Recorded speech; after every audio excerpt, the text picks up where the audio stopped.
ಸಾಲ ವಸೂಲಿ ವಿಭಾಗ ನೀವೇನಾ? ಬ್ಯಾಂಕಲ್ಲಿ ಸಾಲ ವಿತರಣೆ ಮಾಡಿ ನೀವು ಯಾಕೆ ವಸೂಲಿ ಮಾಡೋಕ್ಕೆ ಹೋಗ್ತಾರೆ? ನಿಮ್ಮ ಸಿಬ್ಬಂದಿ ಮೇಲೆಯವರು ಯಾಕೆ ಹೋಗ್ತಾ ಇದ್ದೀವಿ? ನಮ್ಮ ಆಲ್ ಅಮೌಂಟನ್ನು ಹಾಕಿದ್ರು ನೀವು ಯಾಕೆ 15 ದಿನ 20 ದಿನ ತೊಗೊತಾ ಇದ್ದೀರಾ? KCC ಸಾಲ 1,50,000 ಕೊಟ್ಟರು ಯಾಕೆ ನಮ್ಗೆ ಅಮೌಂಟ್ ಕೊಡ್ತೀರಾ? ಭಿಕ್ಷಕರ ಕಟ್ಟ 2,000 3,000 ಕೊಡ್ತೀರಾ? ಉತ್ತರ ಹೇಳಿ. KCC ಸಾಲ ನಾವು ಕರೆಕ್ಟಾಗಿ ಟೈಮ್ ಕೊಟ್ಟಿದ್ರು ಅದನ್ನು ಟೈಮ್ ಕಟ್ಟಿಲ್ಲ ಅಂತ ಹೇಳ್ಬಿಟ್ಟು ಬೈಲಿಗೆ ಮಿಸ್ಅಂಡರ್ಸ್ಟ್ಯಾಂಡಿಂಗ್ ಮಾಡಿ ಕೇಂದ್ರ ಮತ್ತು ರಾಜ್ಯ ಸರ್ಕಾರ ಬರೋ ಬಡ್ಡಿ ಹಣನ ಯಾರು ಲೂಟಿ ಮಾಡ್ತಾ ಇದ್ದಾರೆ? ಇದು ಉತ್ತರ ಬೇಕು ನಮಗೆ. ಶಿವಕುಮಾರ್ ಯಾಕೆ ರಜೆ ಹಾಕಿದ್ದಾರೆ? ನಾನು ಕಳ್ಳ ಅಲ್ಲ ಅನ್ನೋದ್ಮೇಲೆ ಯಾಕೆ ನಾನು ಮುಟ್ಕೊಂಡು ನೋಡಬೇಕು? ಬರಬೇಕಾಗಿತ್ತಲ್ಲ ಇಲ್ಲಿಗೆ, ಇಲ್ಲಿ ಬಂದು ಉತ್ತರ ಕೊಡ್ಬೋದಾಗಿತ್ತಲ್ಲ. ಯಾರ್ದು ಇದು ಬ್ಯಾಂಕು? ನೀವು ಮಾತ್ರ ಮೇಲೆ ಮಾತ್ರ ಕೂತ್ಕೊಂಡಿರ್ಬೋದು, ಕೆಳಗಿನ ಅಧಿಕಾರಿಗಳು ವಸೂಲಿ ಮಾಡ್ಕೊಂಡು ದುಡ್ಡನ್ನ ಏನಾಗ್ತಾ ಇದೆ? ಯಾಕೆ ನಮ್ಗೆ ದುಡ್ಡು ಕೊಡ್ತಾ ಇಲ್ಲ? ಉತ್ತರ ಕೊಡಿ. 1 ಅವರಿಂದ ಕಾಯ್ತಾ ಇದ್ದೀವಿ ನೀವು ಬರಬೇಕು ಅಂತೇಳಿ. 1 ಅವರಿಂದ ಕಾಯ್ಬೇಕಾ ನಾವಿಲ್ಲಿ? ಏನು MD1 ಮಾತಾಡಿದ್ದಾರೆ ಅಲ್ಲ? ಏನು ಮಾತಾಡಿದ್ದಾರೆ? ರೈತರು ಯಾರು ಇನ್ನೂ ನೇಣು ಹಾಕ್ಕೊಂಡಿಲ್ಲಪ್ಪ, ನೇಣು ಹಾಕೊಂಡು ಬಂದು ಹೂವಾರ ಹಾಕ್ತೀನಿ ಅಂತೇಳಿ ಹೇಳಿ ಸರ್. ಇದು ಬ್ಯಾಂಕು ಯಾರ್ದಲ್ಲ, ಅಧಿಕಾರಿಗಳದಲ್ಲ. ನಾವು ಸಾಲ ಪಡೆದು ನಾವು ಮರುಪಾವತಿ ಬರೋ ಬಡ್ಡಿಯೆಲ್ಲ ನಿಮಗೂ ಸ್ಯಾಲ್ರಿಗಳು ಕೊಡೋದು. ಇವತ್ತಿಗೆ ಯಾಕೆ ಹೋಗಿಲ್ಲ? KGF ಅಲ್ಲಿ 2.5 ಕೋಟಿಗೆ ಏನು ಸರ್ NOC ಕೊಟ್ಟಿದ್ರು, ಅದು ಏನು ಮಾಡಿದ್ರು? ಅದನ್ನ ಏನು ಸರ್ ಮಾಡಿದರೆ? ಅವ್ನು ಜಮೀನು ಮಾರಿಯಾಕಿದ್ದಾಯಿತು, ರಿಜಿಸ್ಟರ್ ಆಗಿದ್ದಾಗಾಯಿತು, ಏನಾಯ್ತು ಅದು? ಯಾಕೆ ಅಮಾನತ್ ಮಾಡಬಾರ್ದು ಅಲ್ಲಿ ಮ್ಯಾನೇಜರ್ನ? ನಾವು ಒಂದು ಕಂತು ಕಟ್ಟಿಲ್ಲ ಅಂತ ಹೇಳಿದ್ರೆ ಬಡ್ಡಿ ಹಾಕಿ ನೋಟಿಸ್ ಕಳಿಸಿ ನಾಳೆ ಬೆಳಗ್ಗೆ ಬರ್ತೀನಪ್ಪ ಅಲ್ಲಿಗೆ ಹೊಡೆ ಯಾಕಂತ ಹೇಳ್ತಾರಲ್ಲ, ಅವ್ರಿಗೆ ಯಾಕೆ ಹಾಕಿಲ್ಲ? ರಾಜಕೀಯ ವ್ಯಕ್ತಿಗಳು, ಮಾಜಿ MLA ಅಂತ ಹೇಳ್ಬಿಟ್ಬಿಡ್ತೀರಾ? ಹೇಳಿ. ಅಲ್ಲಲ್ಲ, ನಾನು ಹೇಳ್ತಾರೆ ಮೌನ ಉತ್ತರ ಅಲ್ಲ. ಮೌನ ಉತ್ತರ ಆಗ ಆರಾಮಾಗಿ ಹೋಗ್ರೆ 3 ದಿನ ಆಗಿ ನಾನು ಗೊತ್ತಿದ್ದೆ, ನಾನು ಕೂತ್ಕೊಂತಿದ್ದೆ. 3 ದಿನ ಇಲ್ಲೇ ಕೂತ್ಕೊಂತಿರ್ತಾರೆ, ಎದ್ದೇಳಲ್ಲ. ಇದು ಬ್ಯಾಂಕ್ ಉಳಿಬೇಕು, ಇಲ್ಲ ಬೀಗ ಹಾಕ್ಬಿಟ್ಟು ಮನೆಗೆ ಹೋಗ್ತಾರೆ. ನಾವೇನು ಮಾಡೋಕ್ಕಾಗಲ್ಲ. ಕೊಟ್ಟು ತಿಂತಾರೆ, ಅಮಾನತ್ ಹಾಕ್ತಾರೆ, KETಗೆ ಹೋಗ್ತಾರೆ, ಮತ್ತೆ ಇಲ್ಲೇ ಬರ್ತಾರೆ. ಏನು ಸರ್ ಇದು? ಅಲ್ಲ, ಪ್ರಜಾಪ್ರಭುತ್ವದಲ್ಲಿ ನಮಗಿರೋ ಹಕ್ಕು ಯಾರ್ದಿಲ್ಲ ಸರ್? ಅಲ್ಲಿಗೆ ನಿಮ್ಗೆ ಮಾತ್ರ ಹಕ್ಕು, ನಮಗೇನಿಲ್ಲ ಸರ್? ಹೇಳಿ, ಯಾಕೆ ಸಾಲ ವಿತರಣೆ ಮಾಡ್ತಾ ಇಲ್ಲ?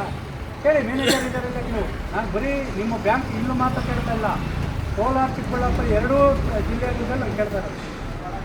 ಯಾಕೆ ನೀವು ನಮ್ಮ ಹಾಲು ಬಡವಣೆನೇ ಯಾಕೆ ಕೊಡ್ತಾ ಇಲ್ಲ ಕರೆಕ್ಟಾಗಿ? ಹೇಳಿ. ನಮ್ಮ ದುಡ್ಡದು, ನಿಮ್ಮ ಹತ್ರ ನಾವು ಸಾಲ ತಗೊಂಡಿಲ್ಲ.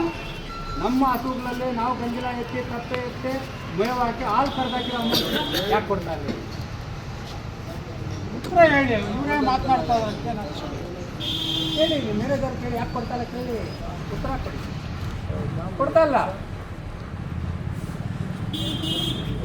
ಹೇಳಿ ಸರ್. ಮೌನವೇ ಉತ್ತರ ಅಲ್ಲ ಸರ್. MD ಹೆಂಗಿದ್ದಾರೆ ಗೊತ್ತಾ? ಸತ್ತ ಹೆಣ ಇದ್ದ ಕಟ್ಟ ನಾವು ನಮ್ಮ ಬ್ಯಾಂಕ್ ಇವಾಗ. ಅವ್ರು ಏನಾಗಲ್ಲ, ಖಡಕ್ ಅಧಿಕಾರಿ ಅಲ್ಲ ಅವರು. ಇವತ್ತು ಅವರೇ ಬರಬೇಕು. ಅವರಪ್ಪ ಮೈಯಲ್ಲಿ ಹುಷಾರಿಲ್ಲ ಅಂತ ಹೋಗಿದ್ದಾರೆ. ಶಿವಕುಮಾರ್ ಬಾ ಅಂತ ಹೇಳಿದ್ರೆ ಬೆಳಗಾವಿ ಯಾವ ಕೇಸ್ ಅಂತ ಹೋಗಿದ್ದಾರೆ. ಇವತ್ತೇ ಬಂದ್ಬಿಡ್ತಾರೆ ಕೇಸುಗಳೆಲ್ಲ. ನಾನು ವಾರ ಆಯ್ತಲ್ಲ ಕೊಟ್ಟು ನಿಮಗೆ, ನಿಮ್ಮ ಇಲಾಖೆಗೆ ಕೊಟ್ಟಿದ್ದೀನಲ್ಲ ಸರ್, ಕೊಟ್ಟಿದ್ದೀನಿಲ್ಲ, ನಿಮ್ಮ ಗಮನಕ್ಕೂ ತಂದಿದ್ದೀನಿಲ್ಲ. ಅಲ್ಲಿಗೇನು ಓದ ಪುಟ್ಟ ಬಂದವರು ಹೋಗ್ತಾರೆ ಬರ್ತಾರೆ ಬುದ್ಧಿ ಅಂತಾರೆ. ನಾವೇನು ಮಾಡ್ಬೇಕು ಹೇಳಿ? ಏನು ಮಾಡ್ತೀರಿ ಹೇಳಿ? ಬ್ಯಾಂಕ್ ನೀವು ಹೇಳಿ. ಅದೇ ಸರ್, ಈಗ ಮಕ್ಕಳ ಎಜುಕೇಷನ್ ಇದೆ, ವಯಸ್ಸಾದ ತಂದೆ ತಾಯಿ ಆರೋಗ್ಯ ಇದೆ, ಇನ್ನೂ 101 ಕಷ್ಟ ಇದೆ ನಮಗೆ. ನಾವು ಕೊಟ್ಟಂತಹ ಸಾಲನ ಯಾಕೆ ನೀವು ಮರುಪಾವತಿ ಮಾಡ್ತೀವಿ? ಹೇಳಿ. ಹೇಳಿ ಮೇಡಮ್, ಹೇಳಿ ಮೇಡಮ್. MD ಅವರ ಡಿಸ್ಕಸ್ ಮಾಡಿ ಏನು ಮಾಡ್ತೀರಾ? ಆಯ್ತು, ಒಳಗಡೆ ಕೆಟ್ಟಾಕ್ತೀವಿ ಬಿಡ, ಬರಲಿ ಅವರ ಡಿಸ್ಕಸ್ ಮಾಡಿ ಬಿಡು ಶಿವಣ್ಣ, ಒಳಗಡೆ ಕೆಟ್ಟಾಕ್ತೀವಿ, ಡಿಸ್ಕಸ್ ಮಾಡೋಣ ಬಿಡಿ. ಅಣ್ಣು ಒಂದು ಹೇಳ್ತೀನಿ ಕೇಳು, ಇನ್ನು ಎಲ್ಲಿ ಮೀಟಿಂಗ್ ಫಿಕ್ಸ್ ಮಾಡಿದರೆ ಜನರು ಎದ್ದೇಳ್ತಾರೆ ಅಂತ ಹೇಳ್ಬಿಟ್ಟು ಮೀಟಿಂಗ್ ಫಿಕ್ಸ್ ಮಾಡಲ್ಲ. 4 ಗೋಡೆ ಮಧ್ಯೆ ಮಾಡಿ ಮಾಡಿ ಮಾಡಿ ಬ್ಯಾಂಕು ಬೀಗ ಹಾಕ್ಬಿಡ್ತಾರೆ. ಯಾಕೆ MD ಇಷ್ಟು ದಿನ ಬಂದಿಲ್ಲ? MD ಬಂದಿಲ್ಲ ಮೇಡಮ್? ಬಂದಿದ್ದಾರಲ್ಲ, ಯಾಕೆ ಡಿಸ್ಕಸ್ ಮಾಡಿಲ್ಲ? ಸಾಲ ಮರುಪಾವತಿ ಮಾಡಿದಂತೆ ಅವರು ವಸೂಲಿ ಮಾಡಿದಂತೆ ಅವ್ರಿಗೆ ನೋಟಿಸ್ ಕೊಡ್ತಾರೆ. ಶಿವಕುಮಾರ್ ಅವರು ಅವ್ರಿಗೆ ನೋಟಿಸ್ ಕೊಡ್ಯಾರ ಯಾರು?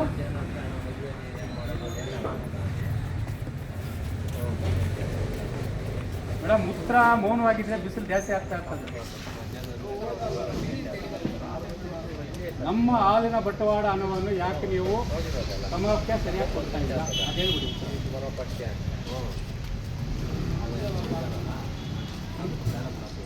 ಹೇಳಿ ಸರ್. ನಮ್ಮ ಹಣನ ಕೇಳ್ತಾರೆ ಸರ್, ನಿಮ್ಮ ಬ್ಯಾಂಕ್ ದುಡ್ಡೆಲ್ಲ ಕೇಳ್ತಾ ಇರೋದು ಎಲ್ಲ ಪ್ರತಿಯವರೇ ಹೇಳಿ. ಯಾವುದು ಉತ್ತರ ಇಲ್ಲ ಅನ್ನೋದು ಏನನ್ನ ಹೇಳೋದು? ಒಳ್ಳೆ ಸಹಾಯ ಮಾಡೋದಲ್ಲ ಸರ್.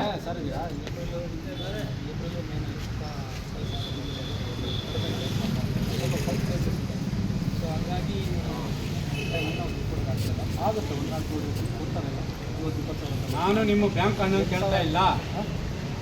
ಧೈರ್ಯದಿಂದ ನಮ್ಮ ರೈತರ ಹಣನ ನಿಮ್ಮ ಬ್ಯಾಂಕ್ಗೆ ಬರ್ತಾ ಇದೆಯಲ್ಲ, ಆ ಹಣವನ್ನು ಯಾಕೆ 15 ದಿನ 20 ದಿನ ತಿಂಗಳ ಕಡಿತ ಮಾಡ್ತಾ ಇದ್ದೀರಾ? ಆ ಹಣ ಎಲ್ಲೋಗ್ತಾ ಇದೆ? ನಮ್ಮ ಖಾತೆಗಳನ್ನ ನೀವು ಯಾಕೆ ಉಪಯೋಗಿಸ್ಕೊತಾ ಇದ್ದೀರಾ ಅದನ್ನ ಹೇಳಿ ಸರ್. ಹಲೋ ಹೇಳಿ ಸರ್. ಸೆಕ್ರೆಟರಿಗಳನ್ನ ಅಧ್ಯಕ್ಷನ ಕಟ್ಟಾಕ್ಬಿಡ್ತೀವಿ ಊರುಗಳಲ್ಲಿ ಅಲ್ಲ, ಕಟ್ಟಾಕ್ತೀವಿ, ನಮ್ಗೆ ಗೊತ್ತೈತೆ. ನಾನು ಅದನ್ನು ಕೇಳ್ತಾ ಇದ್ದೀನಿ. 15ನೇ ತಾರೀಕು ಪೇಮೆಂಟ್ ಆಗುತ್ತೆ ಸರ್. 15ನೇ ತಾರೀಕು ಪೇಮೆಂಟ್ ಬರೋದು ಯಾವಾಗ ಗೊತ್ತಾಗ 19, 20 1ನೇ ತಾರೀಕು ಪೇಮೆಂಟ್ ಆದರೆ 8ನೇ ತಾರೀಕು ಪೇಮೆಂಟ್. ಯಾರನ್ನ ಕೇಳಬೇಕು? ಅವ್ರು ಕೇಳಿದ್ರೆ ಬ್ಯಾಂಕ್ ಕೊಟ್ಬಿಟ್ಟು ಬಂದಿವಿ, ಬ್ಯಾಂಕಾಗಿ ಹಾಕಿಲ್ಲ. ಯಾರನ್ನ ಕೇಳ್ಬೇಕು ಬಂದು ನಾವು? ಅದನ್ನ ನಮ್ಮ ಕೇಳಿ ನಾವು ಸಾವಿರಾರು ಕೇಳಿರ್ತೀವಿ. ನಾನೇ ಉತ್ತರ ಹೇಳ್ತಾ ಇದ್ದೆ.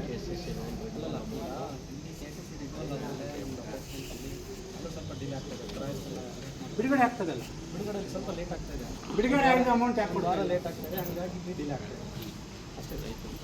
ಅಷ್ಟೆಲ್ಲ 8 ದಿನ ಆಗುತ್ತೆ ಮೇಡಮ್. ಲೇಟ್ 8 ದಿನ ಕೊಡ್ತಾ ಇದ್ದಾರೆ, ನೀವು ಹೇಳಿ. ಸ್ವಲ್ಪ ಲೇಟ್ ಆಗುತ್ತೆ. 8 ದಿನ ಆಗುತ್ತೆ, 8 ದಿನ ಆಗುತ್ತೆ. ಯಾಕಾಗ್ತದೆ? ಲೋನ ಕೊಡ್ಬೇಡ್ರಿ, ನಮ್ಮ ಬದಲು ನಾವು ಸ್ವಲ್ಪ ಲೇಟ್ ಹೇಳಿ ಸರ್. ಇವಾಗ ಲೋನ್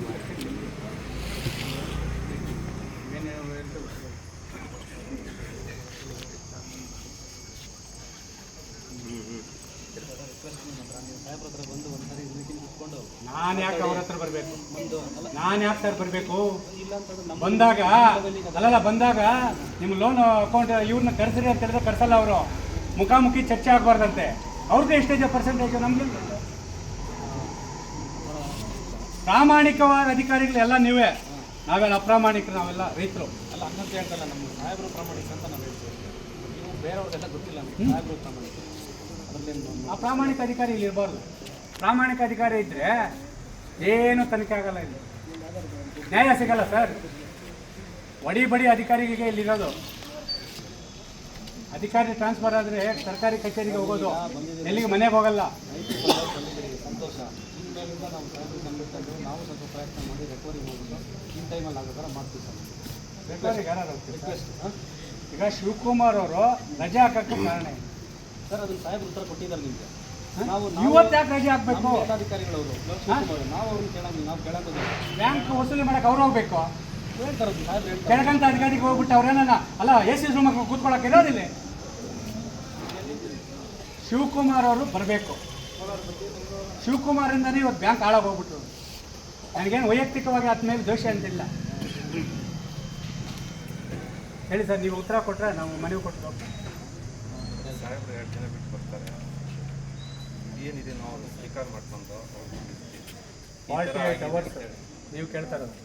2 ದಿನ ಟೈಮ್ ಕೊಡ್ತಾ ಇದ್ದೀವಿ. ಅವ್ರಿಗೆ ಬಂದಾಗ ಅವ್ರು ಬರ್ತಾರೋ ಬರಲ್ಲೋ, ಹೋಗ್ತಾರೋ ಹೋಗಲ್ಲ. ನಾನು ಇದಕ್ಕೆ ಮುಂಚೆ ಹೋರಾಟ ಮಾಡಿದಂತಹ ಮನವಿಗಳಿಗೆ ರಿಪ್ಲೈ ಯಾಕೆ ಕೊಟ್ಟಿಲ್ಲ? ಸರ್ ಇವಾಗ ಪ್ರತಿಯೊಂದು ಪಾಯಿಂಟ್ಸ್ ಹೇಳಿದ್ರೆ ನಾವು ಬಂದು ಬರ್ತೀವಿ. ನಿಮ್ಮ ಮೇಲೆ ಆ ಥರ ಬಿಡೋದು ಆಮೇಲೆ ನಾವು ದಯವಿಟ್ಟು ರಿಕ್ವೆಸ್ಟ್ ಮಾಡ್ತೀವಿ. ನೋಡಿ ಸರ್, ಸ್ವಲ್ಪ ರೈತರ ಪರವಾಗೆಲ್ಲ ಬಂದಿದ್ದಾರೆ, ನಾವು ಎಲ್ಲ ಪ್ರಯತ್ನ ಮಾಡಿದ್ರೆ ಅದೇನು ಮಾಡ್ಬೇಕು ಅಂತ ಅದನ್ನ ಕ್ರಮ ಮಾಡಿ ಹಳ್ಳಿಯಲ್ಲಿರೋ ಹೆಂಗಸರು, ನೇಗಿಲಿರೋ ರೈತರು, ಅವ್ರ ಕೋಪ ಕೈ ಬರ್ತದೆ ಮೊದಲು ಬ್ಯಾಂಕಲ್ಲಿ ಸರಿಪಡಿಸ್ಕೊಂಡು. ಈಚೆ ಬಂದದಂದರೆ 10,000 ಜನ ಪೊಲೀಸವ್ರು ಬಂದ್ರು ಏನು ಸರ್, ಅನ್ನ ಹಾಕೊಂಡು ಕೈಗೆ ಕನ್ನ ಹಾಕೋದು ಯಾವ ರೀತಿ ಲೆಕ್ಕಲ್ಲ. ಕೈಯಲ್ಲಿ ಇಟ್ಕೊಂಡಿದ್ದಾನೆ ಅಂದರೆ ಲಾಠಿ ಎಲ್ಲಿ ಬೇಕಾದ್ರೂ ಹೋಗ್ತಾರೆ. ಇದು ಲಾಸ್ಟ್ ಅಧಿಕಾರಿ ಬರಬೇಕು ಮಾಡಬೇಕು. ನೀವೇನು ಮಾತಾಡಿಲ್ಲ ಅಂದರೆ ಆಗಲ್ಲ ಸರ್. ಉತ್ತರ ನೀವೇ ಕೊಡಬೇಕು. ಬ್ಯಾಂಕ್ ಸೆಕ್ಷನ್ ನಿಮ್ಮದು, ವಸೂಲಿ ಸೆಕ್ಷನ್ ನಿಮ್ಮದು. ಯಾಕೆ ವಸೂಲಿ ಆಗ್ತಾ ಇಲ್ಲ, ನಮ್ಗೆ ಯಾಕೆ ಕೊಡ್ತಾ ಇಲ್ಲ, ಇಲ್ಲ ಆಗಲ್ಲ ಅಂತ ಹೇಳಿದ್ರಲ್ಲ, ಎಷ್ಟು ಲಾಸ್ ಇದೆ ಅಂತ ಹೇಳ್ಬಿಡಿ, ಕೆಟ್ಟು ಅಂಕಿ ಬರ್ತಾರೆ, ಕ್ಲೋಸ್ ಮಾಡೋಕ್ಕಾಗತ್ತೆ ಬ್ಯಾಂಕ್. ನಮ್ಮ ಮನೆ ಬರ ಏನು ಮಾಡೋಕ್ಕಾಗಲ್ಲ. 10 ವರ್ಷ ಹಿಂದೆನೇ ಕಾಂಗ್ರೆಸ್ ಇದು ಬೆಳೆದಿತ್ತು, ಹೋಗ್ಬಿಟ್ಟಿತ್ತು. ಯಾರೋ ಪುಣ್ಯಾತವ್ರು ಬಂದರು, ಅದನ್ನು ಬೆಳೆಸಿದ್ರು, ಮತ್ತೆ ಹೋಗ್ಬಿಟ್ಟು. DCC ಬ್ಯಾಂಕ್ ಏನಾಗ್ಬಿಟ್ಟಿದೆ ಅಂದರೆ ರಿಯಲ್ ಎಸ್ಟೇಟು ಏನು ಮಾಡ್ತೀವಿ ಸರ್? ಸಾಹೇಬ್ರು ಬರ್ತಾರಣ್ಣ ಕೊಡು, ನಾವು ಬಂದುಬಿಟ್ಟು ಅವ್ರ ಮುಂದೆ ಇಡ್ತೀವಿ, ಏನಿದೆ ನೀವೇನು ಪ್ರಸ್ತಾವನೆ ಮಾಡಿದ್ವಿ ಅದೆಲ್ಲ ಪಾಯಿಂಟ್ಸ್. ಅಲ್ಲಿಗೆ ನಿಮಗೆ ಬ್ಯಾಂಕಿಗೆ ಸಂಬಂಧ ಇಲ್ಲ, ಈಗ ಅವರು ಅಧಿಕಾರಿ ಮೇಲಿನ ಅಧಿಕಾರಿ, ನಿಮಗೆ ಅದಕ್ಕೆ ಸಂಬಂಧ ಇಲ್ಲ ಅನ್ನೋ ಮಟ್ಟಕ್ಕೆ ನೀವು ಮಾತಾಡ್ತಾ ಇದ್ದೀರಿ.